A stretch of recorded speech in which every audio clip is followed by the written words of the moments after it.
for this week. Again, I've invited Jason to join with us. How are you today, bud? I'm good, thank you. Excellent. Let's get on with it. What's the question we're facing today? So Rochelle has asked us, is swearing a sin? What does the Bible say about it? And one of the fruit of the Spirit is self-control. How does this relate to swearing? Well, they're all good questions. Swearing is an important component of modern lingo. You can't go anywhere without being exposed to some degree of swearing.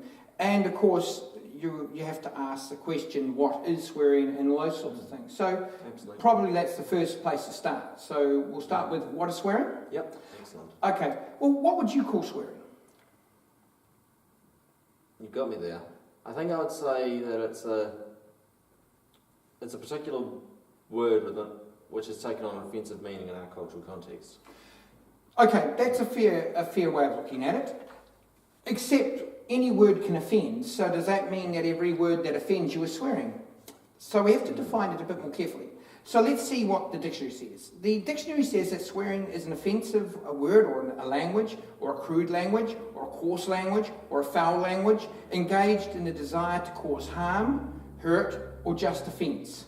Usually has some degree of sexual connotation or overtones. And so that's what swearing typically is understood as. It's a language or a word that's used deliberately to cause offence, and it has a foulness or a sexual connotation to it that socially is understood to have that meaning. So it's an interesting definition because things change over time. So it is a very contextual thing then. Extraordinarily contextual. There was a time in our past, in past English, when if you used the word bastard, you simply meant illegitimate child. But you certainly wouldn't go around saying that word to people nowadays. Yet in the King James language, King James Version of the Bible, you will actually see that word used. So contextually, we change meaning, we change definition, and therefore we change offence. And so it's a very difficult one to answer. What is offensive? Now, it's possible for 5 generations to exist together in this modern age. Admittedly, that 5th generation is very old. And that the youngest generation are very young. So you could have 4 generations contextually or talking together. And, someone that's in their teenage years may say a word that the 90 or 100 or 105-year-old great-great-great-grandparent might find offensive. But to the 13-year-old, 14-year-old, it's common English. So who defines the offence? The one who's offended or the one who's sane? And so you often have to understand that language changes meaning, and therefore offence changes meaning over time as well. Certainly someone, if they were existing 300 years ago, that came into our context, might use a word that you and I would find offensive. And we would be almost disgusted at the idea that a so-called Christian of 300-400 years ago might say that word, and we might be offended by them, but they might most likely be offended by something that we might say. So swearing is highly contextualized and highly culturalized, and so that's where it gets a little bit difficult. Absolutely. So do you think Christians go too far with this issue at times? Most certainly. I have an example that I love to share about this sort of thing. There was a lady who I knew in my days as a youth pastor down in Rangiora, and I used to say the word "corblimey." I don't know why. I picked it up somewhere and it got stuck in my head. I don't say it too much. Corblimey, yeah. It must have been on TV or something. Anyway, one day she heard me saying it and she lost the plot. She was almost yelling at me. Her face went bright red, and she told me how offensive I were to use the word corblimey, and how I was bringing a curse down on myself because the words corblimey means Lord blind me. And so she was highly offended that I would say this sort of thing. And to me, she said, so why would you say such a stupid, curse-like sort of statement? And I just said, corblimey just means, oh dear. It meant nothing more to me, so what's the big deal?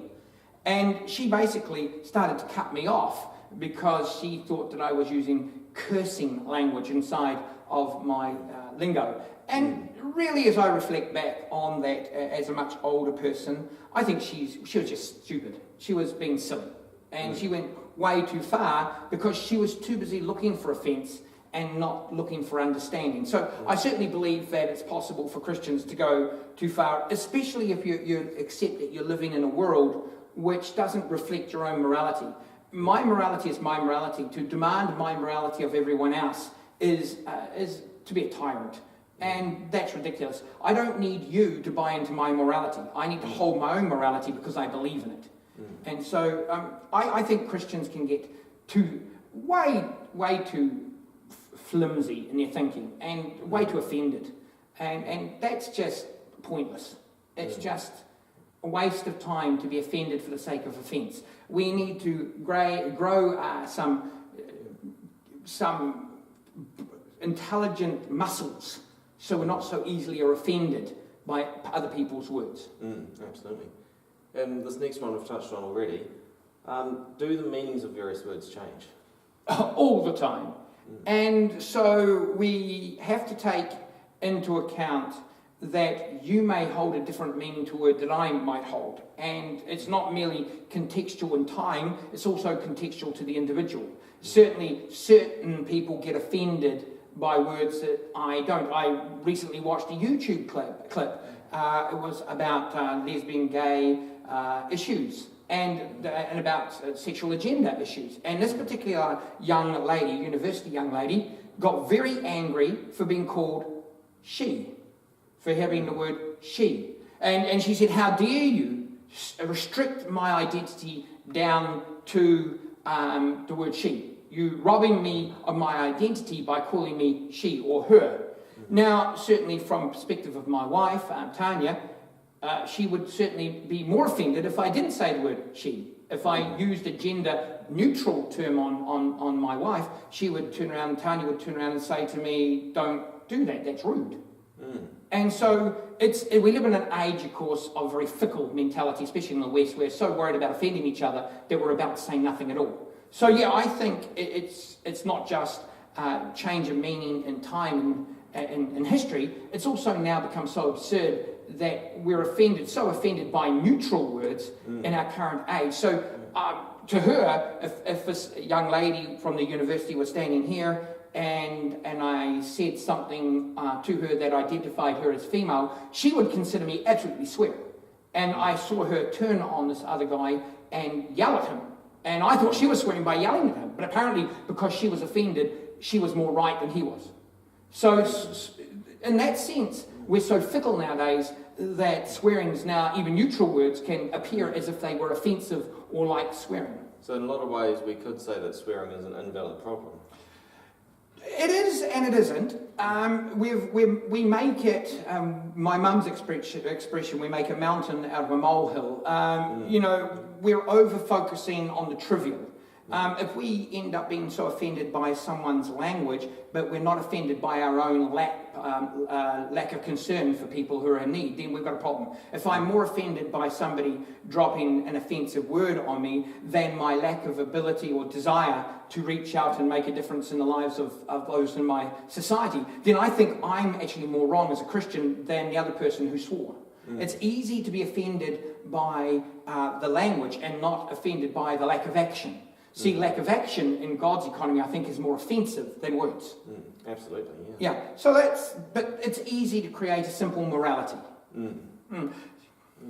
So, Jesus, so it would appear in Scripture, and a lot of Christians will tell you, used very colourful language. And so did Paul. The language of the Bible is at times very abrasive, but contextualised, as I said, back into the age that it lived in, it sounds different back then than it sounds today. Jesus called the Pharisees whitewashed tombs. And to a Pharisee, that's pretty offensive. That's kind of really rude. To you and me, we're going, so what? And so again, we contextualise the culture, we contextualise the age, we contextualise the language, and we move ourselves from our present age and flick ourselves back to there. Jesus was really rude. He was quite to the point. But he was using a language descriptively to describe the situation the Pharisees were in. He wasn't devaluing them per se. He was describing their condition so that they could then have their hearts and minds changed and go from whitewashed tombs to truly cleansed human beings. And so, again, what's the real offence here? Well, the offence is that he caught them out being exactly what they were. Yeah, he didn't actually attack them. No, he wasn't abusive to them, or he didn't curse or use a very vulgar language. He just expressed exactly in his cultural idiom exactly what they were, which is on the outside pretty little whitewashed tombs, but inside rotting corpses. So what we these days would call a hypocrite. Yeah, most certainly. And of course, you might offend somebody by calling them a hypocrite, just as much as Jesus offended them by calling them whitewashed tombs. You know, but we've got to be careful with all this, because sometimes Christians create this false language in church that they have outside of church is quite different. And I think that's hypocritical too. Absolutely. There's a lack of consistency when we behave so variably between one environment and another. Now, of course, there's social settings, and of course, there is social etiquette. But we're not talking about that. We're talking about an absolute divorce of one way of speaking from another. And I think we sound a bit like religious hypocrites. But again, I suggest that we need to be careful in what we say, but we also need to be aware that it's okay to express ourselves. And that's where there's a great balance. Now, Ephesians, Paul brings us out, Ephesians 5, verse 1 on, therefore be imitators of God as dearly loved children, and live in love, just as Christ also loved us and gave himself for us, a sacrificial and fragrant offering to God. But among you there must not be either sexual immorality, impurity of any kind, or greed, as these are not fitting for the saints. Neither should there be vulgar speech, foolish talk, or coarse jesting, all of which are out of character, but rather thanksgiving. And in here, Paul does advise us strongly about the way we speak: vulgar speech, foolish talk, and coarse jesting. This coarse jesting is the idea of telling a joke that has two meanings. So to one person, of course, it's quite rude and crude. To another person, it's like they're oblivious to the innuendo, and it's a dialectic, it's dualism. It's saying one thing but meaning another. And so, therefore, be imitators of God, live in love.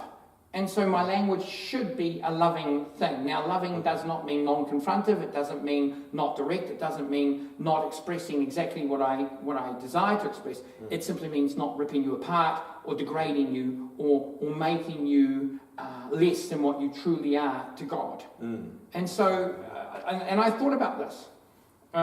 Take, for example, one can be offended or offend another person by using good words as well. And we don't think about that. I've met lots of Christians who are just nasty. They say very nasty things using nice words.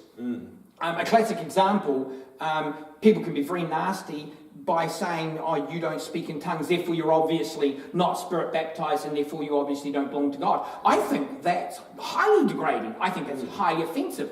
Personally, I'd rather someone swear at me than say that to me. Because saying that is degrading of who I am.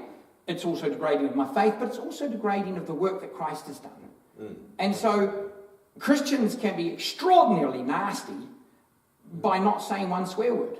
And yet I believe in the economy of God, they will be held accountable for their inner swearing, their inner degrading of a person. So that's how I would view all these things. We Christians need to toughen up. We need to toughen up a bit and move on from being easily offended by small words, and start being offended by meaning. And by the way, maybe we need to be offended by our own religiosity at times, because sometimes we can be really nasty through inaction, not engaging, deflection, pretense, or getting angry because we have people upset our sense of godliness. That's my thinking. So after all that, what do you think, Jason? It's certainly changed my view on it a lot. But yeah, it's really made me think about, like you say, is swearing the real issue? Right. Yeah, to me, I think when, I'll go back to that expression, mountains out of molehills. We judge other people. It's easy, by the way, to judge a person for swearing. How about judging ourselves for inaction? How about judging ourselves for not representing the gospel? How about judging ourselves for not acting lovingly? I think that is more toxic than a bad word here and there. So that's my thinking on the subject. I hope, Rochelle, we've helped you a little bit. Don't allow always keep in mind that in Christ we have a freedom, but that freedom is not towards sin. It's towards dealing with each other graciously, caringly, and maturely. So let's not be offended easily, but let's also not go out of our way to offend just for the sake of offending, even offending using nice words. Thanks, Jason, again. I hope that was useful to you, and I hope, Rochelle, that's been useful for you too. God bless.